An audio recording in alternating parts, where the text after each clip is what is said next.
Good day mga kakwentuhan! For today's video, I'm going to unbox the Mauno AU-AM200. Ito po ay regalo natin sa isang content creator na nangarap na magkaroon ng setup for kanyang live streaming. So, before natin ibibigay sa kanya, ayan, i-unbox ko muna kung ano ang dapat o ano ang meron sa loob nito. Okay? Tara, let's go! Samahan niyo ako. Okay, unbox natin. Here we go. What is inside in this box? Whoop.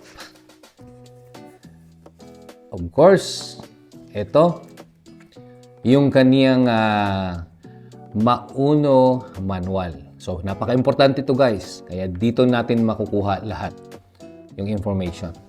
Second is, meron siyang setup instructions. And of course, yung device. Ito na. Yuhu! Ito yung device ng Mauno AU-AM200. Okay?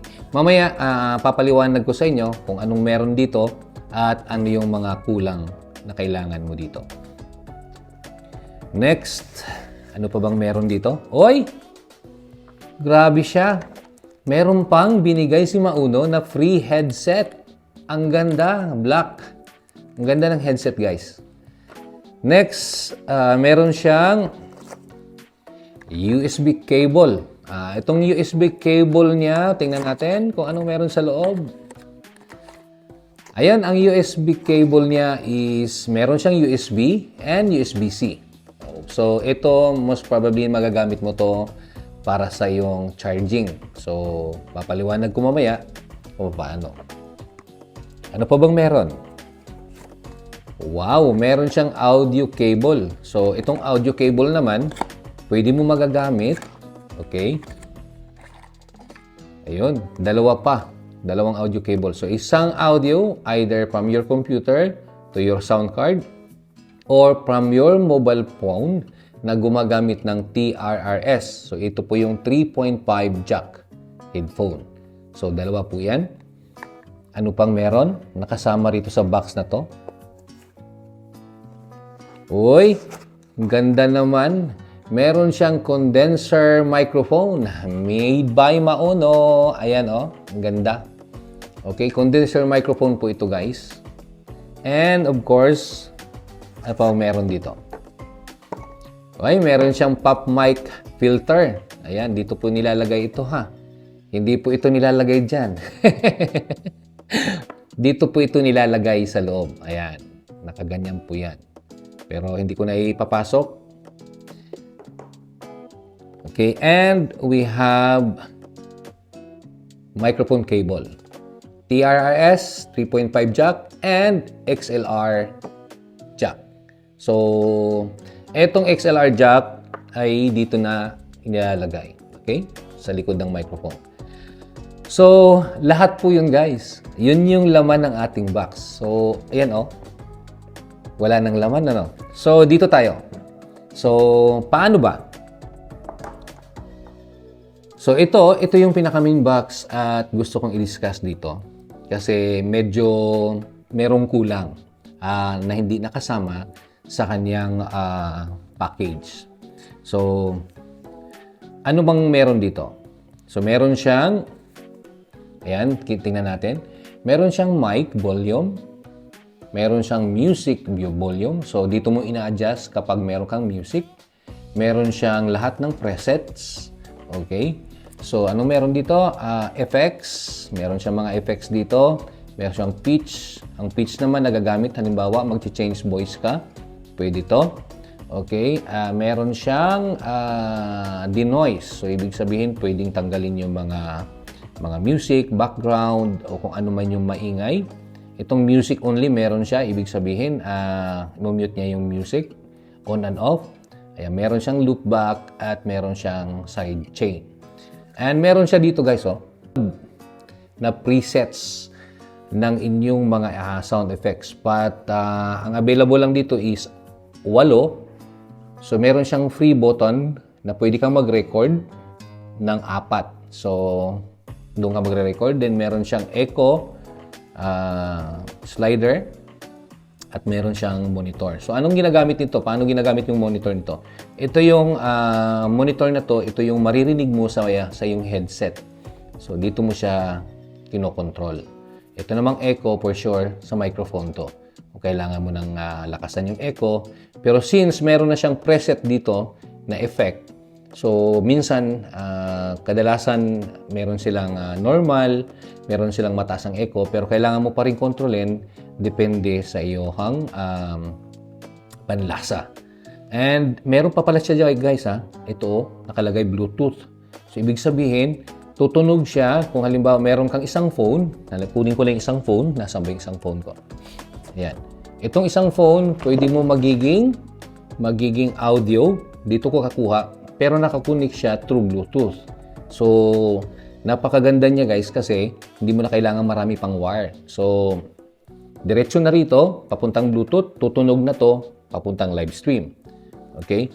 Then, meron pa siyang nakalagay dito, Electron. Tama ba ako? Tama, Electron. So, yung Electron niya dito, kumbaga, pag ginamit mo ito, meron siyang keys. So, pwede mo siyang gamitan of key of A, B flat, B, C. So, anong ibig sabihin nun? Kumbaga, ina-align niya yung boses mo based on your keys. So, kung ang pitch mo is C, boses mo, then, i-align niya. Pero, siyempre, hindi ko na i-discuss yan dito. And then, meron siya rito, guys, na tatlong knob. Okay? Ito pala ay pwede mong gamitin for adjusting. Kung halimbawa gusto mo ng low, medium, or high. So, depende na yan. Kailangan mong lasahan. Ito yung pinaka-importante, yung recording. Yung recording na to, gagamitin siya kapag magre-record ka ng, for example, guitar, or whatever devices na pwede mong i-record. Pero ito at the same time, magagamit mo siya kung halimbawa magla-livestream ka. So pag nagla-livestream ka nito, ito yung pipihitin mo para ito yung volume kung gaano kalakas yung itatapon doon sa iyong livestream. So maliban dito sa mic volume na to at ito, isang control din ito para matimpla mo yung iyong live stream. Pinaka-importante guys dito sa likod. So sa likod, meron siyang dalawang mic. So pwedeng maglagay ng dalawang mic. Kung halimbawa meron kang podcasting, pwede mo siyang gamitin kasi dalawang mic ang pwede. And then meron siyang headset. Yon, headset for sure. Isang headset lang ito. So hindi ko na to ibobroke yung iyang headset niya. So pwede ka maglagay ng isang headset dito. Ito yung maririnig mo kapag nilagay mo. Pag nilagyan mo siya. And then, meron siyang music input. So, dalawa yung input ng music niya. Either from your computer or other devices, pwede kang gumamit. So, make it sure lang guys na yung mobile nyo merong TRRS, yung bilog. Ayan, kasi minsan yung ibang mobile ngayon, iisa na lang. So, USB-C na lang. So, kailangan dalawa. So, meron siyang ganito. Musta ko lang saglit. Ayan. Ayan, isa. Tsaka pwedeng dito yung pangalawa sa iyong ano. So, ayan. So, pag nagpatugtog ka rito, dadaan siya rito, tatapon niya papuntang live stream mo. So, dito naman, okay, so, pwede mo naman gamitin yung mobile mo na isa through Bluetooth, ganun din ang effect noon. So, lalabas pa rin yung sound papuntang live stream mo. So, ano pang meron dito?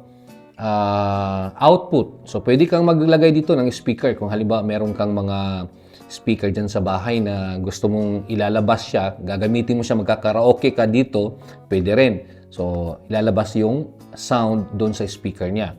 Then, itong meron tatlo. Itong Pad 2, Pad 1, and Pad 3. So, ibig sabihin itong tatlong to, ito yung pwede mong gamitin ng tatlong sabay-sabay na live stream. For example, meron kang account sa YouTube, meron kang account sa tawag itong Facebook, sa Twelts, o sa Ampa. So, pwede mo siyang maglagay ka ng tatlong mobile. At the same time, yun ang tinatawag na simulcast. So, pwede mo siyang gamitin. At ang pangatlo, ito yung USB-C port. No? So, USB-C port, ito.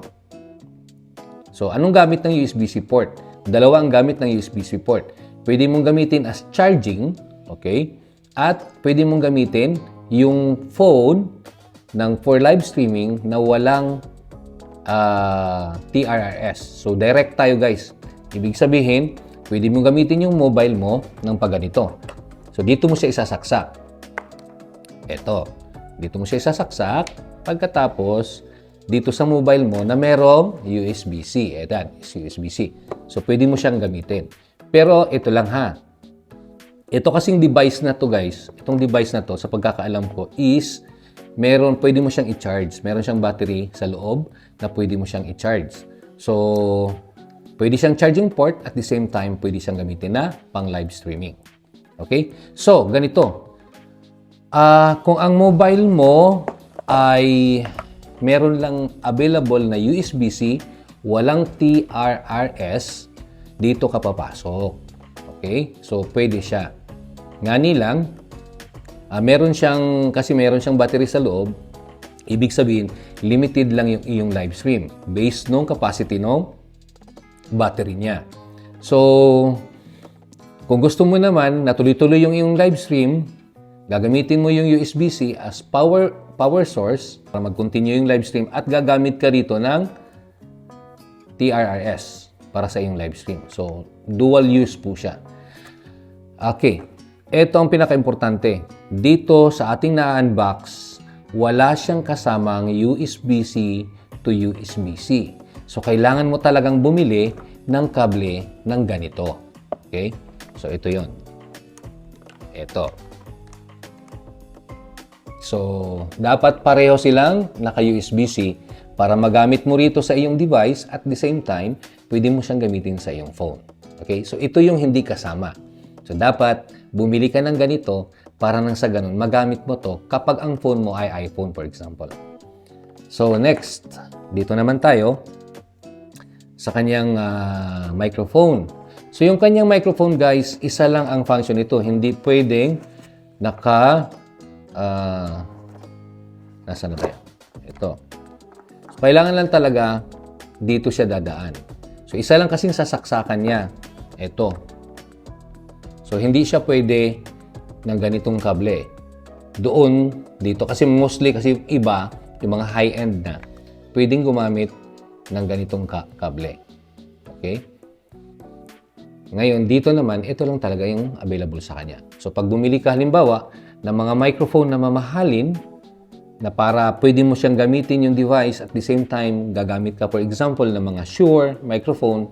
So, malamang, hindi siya pwede kasi iba yung connection ng mga microphone na yon.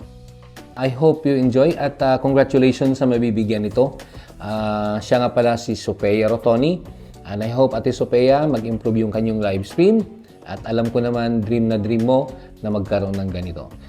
At sana next time ay mabibigyan din ng mga deserving na talaga namang masipag mag-live stream at gusto nilang mag-improve ang kanilang live streaming. Thank you very much, guys. This is for now. Ayan. Thank you. This is Quintuhan. Bye-bye.